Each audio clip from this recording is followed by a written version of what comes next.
Oi, gente, essa é a minha primeira live. Estou vendo as pessoas entrando. Vou esperar só mais um pouquinho. E o meu objetivo aqui hoje, oi. Quanta gente conhecida, quantas carinhas conhecidas por aqui. Meu objetivo hoje é responder algumas perguntas que já me mandaram. Eu avisei que eu ia estar respondendo perguntas essa semana aqui na live. Então, praticamente todas as perguntas que me mandaram eu vou responder aqui. Só algumas que eu tive que não tinha como eu responder porque eram muito individuais, né? Ou porque a pergunta é muito ampla e fica muito difícil de responder, porque a minha ideia sempre é dar respostas claras, simples, diretas, como vocês me conhecem, que esse é meu estilo.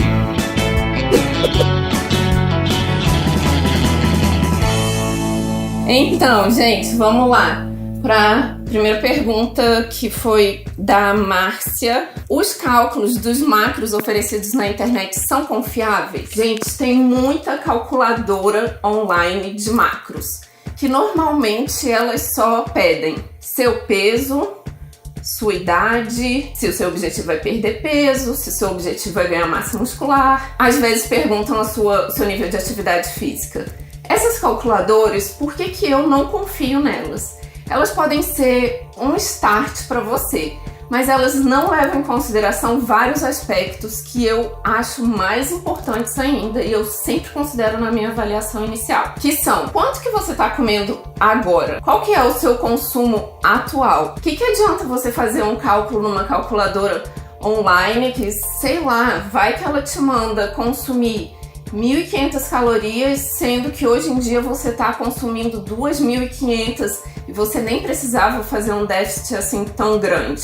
Então, calculadora não leva em consideração o seu consumo atual, não leva em consideração como que você vai ajustar isso depois. Então, você começa com aqueles números, começa a fazer uma dieta de contagem de macros com números da calculadora online, e depois, na hora que você atingir um platô ou que você começar assim, a ter sintomas de falta de disposição, dificuldade de dormir, como que você vai ajustar isso? Você sabe ajustar? Você sabe se você vai aumentar gordura ou carboidrato, ou se talvez o que você precisa é incluir um dia de refeed, de alto carboidrato semanal? Não, né? Além disso, as calculadoras também não levam em consideração a qualidade do seu sono, seu nível de estresse, o que você faz de trabalho. Então, uma professora de creche tem um trabalho super ativo, se movimenta muito, um personal trainer, enquanto um executivo sentado no computador o dia inteiro tem outro nível de atividade ao longo do dia. Isso também muda a sua demanda energética. Então, por isso que calculadora online só considera seu corpo como se fosse uma máquina, e seu corpo não é uma máquina. Ele é muito mais complexo e tem vários outros fatores que eu acho importantes serem considerados, certo? Então, contrate um nutricionista para te acompanhar, para não só calcular para você, mas para pedir o seu feedback e, de acordo com isso, ir ajustando os seus macros. A Jamile, que é uma cliente minha super querida, pediu para eu falar um pouco sobre o uso de adoçantes e os malefícios do uso de adoçantes. O maior malefício dos adoçantes artificiais, que já é comprovado por pesquisas em animais, são os adoçantes que eu digo que você tem que correr, fuja desses. Aspartame, sacarina, ciclamato, acesulfame, sucralose. Esses realmente têm efeitos carcinogênicos que foram comprovados em animais. Então, para que você vai consumir, certo? Além disso, existem alguns outros problemas que não tem tantas pesquisas confirmando, mas pode causar desequilíbrio para a sua microbiota intestinal, para aumentar a resistência à insulina, tá? Então, quais são os adoçantes seguros? Estévia, xilitol, eritritol, todos esses maltitol Esses polióis, esses álcoois de açúcar, que são esses que terminam com ol, eles são seguros, mas em excesso podem causar gases, desconforto abdominal, até diarreia. Então a quantidade tem que tomar cuidado. E também hoje em dia um outro que está começando a ser mais utilizado, mas ainda não foi muito estudado, mas é natural, é o monk fruit, que é o fruto dos monges. Então esses são mais seguros. Agora, mesmo sendo seguros, o que eu gosto de falar? Você ficar entupindo tudo de adoçante, mesmo que seja estévia pura, super natural e orgânica, você tá fazendo mal pro seu paladar. Você fica buscando tudo muito doce, muito açúcar. Então você não se acostuma a sentir o sabor natural dos alimentos. O azedinho do iogurte, ou o doce da fruta, ou então o sabor do café, o amargo do cacau. Quanto menos você adoçar, melhor. Vamos lá. Maroca Mayra, eu acho. Compensar um pouco as calorias e macros após um dia de exagero pode ser uma estratégia eficiente para não prejudicar a dieta de perda de peso? Essa é a minha resposta, para variar, vai ser um pouco daquele depende. Sabe por quê? Em geral, para os meus clientes que são muito consistentes com a dieta, que seguem a dieta consistentemente, semana após semana, estão super certinhos, se eles têm um dia de furo, um dia de exagero, um dia que perdeu o controle, a minha recomendação sempre é: não faça nada para compensar. Você não precisa comer menos, fazer mais cardio para compensar. Por quê? Porque o que importa é o que você vem fazendo consistentemente por muito tempo. Então, praticamente sempre o que acontece é, às vezes a balança sobe um pouquinho, 2 dias e depois desce de novo como se nada tivesse acontecido, tá? Então, por isso que eu não recomendo fazer compensações no dia seguinte, porque se você é consistente com a dieta, você não precisa disso. Não vai ser um dia que vai estragar tudo que você faz certinho por muito tempo. Se você não é consistente com a dieta, essa é a primeira coisa que você tem que fazer, certo? Ser consistente.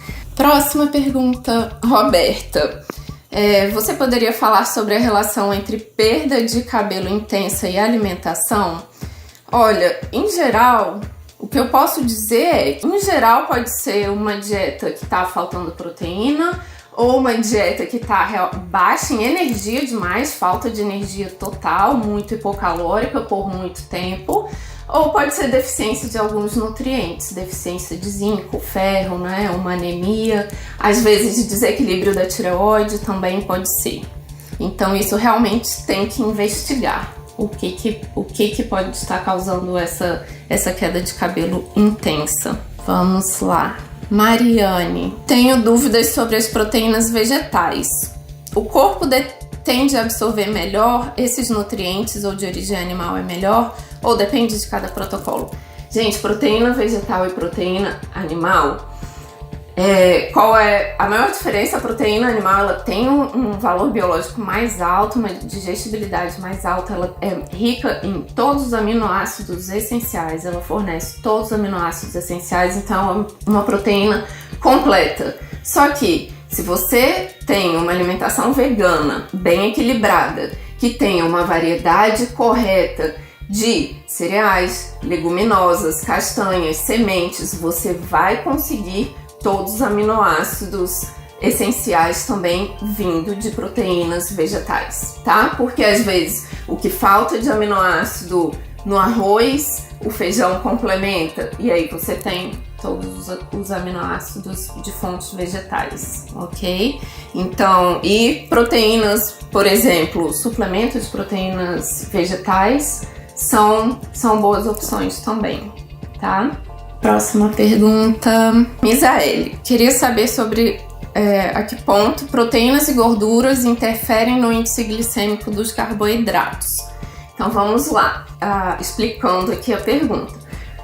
Por exemplo, um carboidrato de alto índice glicêmico, se você consome ele junto com alguma gordura, alguma proteína, isso vai influenciar na carga glicêmica da refeição. Isso não vai mudar o índice glicêmico daquele alimento específico, tá? Então vamos falar de carga glicêmica, porque esse é o efeito da refeição. quando a gente combina vários alimentos, tá? Então, assim, por exemplo, se você... e sim, influencia de forma significativa. Essa é a resposta. Se você combina proteínas, gorduras junto com carboidrato que isolado teria um alto índice glicêmico, uma alta carga glicêmica, você vai baixar a carga glicêmica daquela refeição. Por exemplo, arroz branco, se você for consumir um prato puro de arroz branco, vai ter uma alta carga glicêmica. Agora, se você consome uma refeição que tem arroz branco com feijão, com uma carne, com salada, essa refeição não vai ter uma alta carga glicêmica, tá? Você tá juntando aí proteínas, gorduras, fibras, então com certeza faz diferença sim, essa combinação. Luciano Lages Pusa. Olá, para perda de peso, a dieta intermitente ou metabólica, qual é mais eficiente? Bem, dieta intermitente, eu só fiquei na dúvida se você quis dizer jejum intermitente, mas depois eu também pensei que existe um protocolo que é considerado dieta intermitente, que a pessoa passa um período em dieta hipocalórica e um período em manutenção. Mas vou responder, na verdade, a base desta pergunta. Qual é a dieta mais adequada para a perda de peso? Gente, perda de peso, você precisa estar em déficit calórico. Isso é o mais importante. Agora, se isso vai ser, se dizem, a dieta cetogênica dá resultado, perde peso, a dieta low carb perde peso. Tem 1000 protocolos que perdem peso, a dieta da sopa perde peso. Mas o que dá resultado, falando em emagrecer com qualidade, uma dieta hipocalórica, equilibrada, em proteínas, carboidratos e gorduras, que você consiga seguir por bastante tempo, é a melhor para você. Não existe uma dieta ideal, a melhor do mundo para a perda de peso e que funcione para todo mundo. A melhor dieta é aquela que você tem uma boa adesão e ela é hipocalórica, já que seu objetivo é perder peso. Adesão, consistência, tempo e perder peso com qualidade, né? Emagrecer perdendo gordura, mantendo sua massa muscular, tendo energia, disposição, saúde, mantendo a sua saúde. Pergunta do Leandro Veiga, que é um conhecido meu das antigas. Se eu fizer um treino moderado de musculação à noite, tenho que comer no pós-treino? Meu objetivo atual é emagrecer e eu não tenho fome após pós-treino. Gente, pós-treino, se você tivesse que me perguntar qual é a refeição mais importante do dia, eu te diria que é o pós-treino. Não me importa que horas você treinou, não me importa se o seu objetivo é emagrecer ou ganhar massa muscular. Pós-treino é obrigatório. Por quê? Porque eu não conheço ninguém que tá indo malhar, fazer musculação com o objetivo de perder massa muscular, certo? Então, se você não quer perder sua massa muscular, você quer emagrecer, você quer perder gordura, tem que fazer pós-treino sim. Tem um vídeo sobre pós-treino lá no YouTube, tá? Então, eu até falei pra ele, olha, no mínimo proteína depois do treino, tá? Mas eu ainda recomendaria, eu acho que eu recomendaria, isso é individual, mas eu acho que eu ainda recomendaria uma proteína com carboidrato, mesmo o objetivo sendo emagrecer. Tome sim, se tiver sem fome, toma um whey, bate com aveia e banana, mas é importante pós-treino sim. Pontes Rose. Gostaria de saber sobre suplementos que aceleram o emagrecimento. Qual a sua opinião? Galera, o que emagrece é dieta e treino. Primeiro, isso tem que estar 100%, tá? Então, se a sua dieta e o seu treino estão 100%, você vai emagrecer. Não precisa tomar termogênico. Então, assim, a verdade é que tem muito tempo que eu nem lembro a última vez que eu receitei termogênico pra ninguém. Por quê? Porque quem faz dieta direito e treina direito não precisa tomar termogênico. Eu acho, por exemplo, a cafeína, às vezes, mais interessante como o recurso ergogênico dela de melhorar a performance do que para estimular a perda de gordura, porque não necessariamente vai estimular, vai melhorar potencializar assim o seu emagrecimento, tá? A diferença muitas vezes não é significativa. Eu acabei de reparar, tem uma pergunta que eu não coloquei aqui, mas que eu lembro que me fizeram. Então recebi uma pergunta que essa eu respondi na mesma hora, porque é o tipo de coisa que me deixa super preocupada. A pergunta dela foi: o que fazer com a compulsão alimentar e a dificuldade para dormir com a dieta low carb? Quais são as estratégias para driblar a compulsão alimentar e a dificuldade, a piora do sono com a dieta low carb? Galera, se você está fazendo dieta low carb e você começou a ter episódios de compulsão alimentar e a qualidade do seu sono caiu, pra quê? E ela perguntou se talvez usar picolinato de cromo. Pra que eu vou pensar em, vamos tentar tomar picolinato de cromo, magnésio, se eu sei qual é o problema que está causando aquela compulsão alimentar? Eu sei que é a restrição exagerada ou crônica de carboidrato que está piorando o seu sono. Se eu sei que é esse o problema, eu vou querer corrigir este problema e melhorar o seu sono e diminuir a sua compulsão alimentar com o aumento de carboidratos na dieta, porque o seu corpo está pedindo, está dando sinais de que ele precisa de mais carboidrato. Então, eu não concordo com fazer manobras para disfarçar um sintoma se a gente sabe qual é a causa dele. É isso por hoje, gente.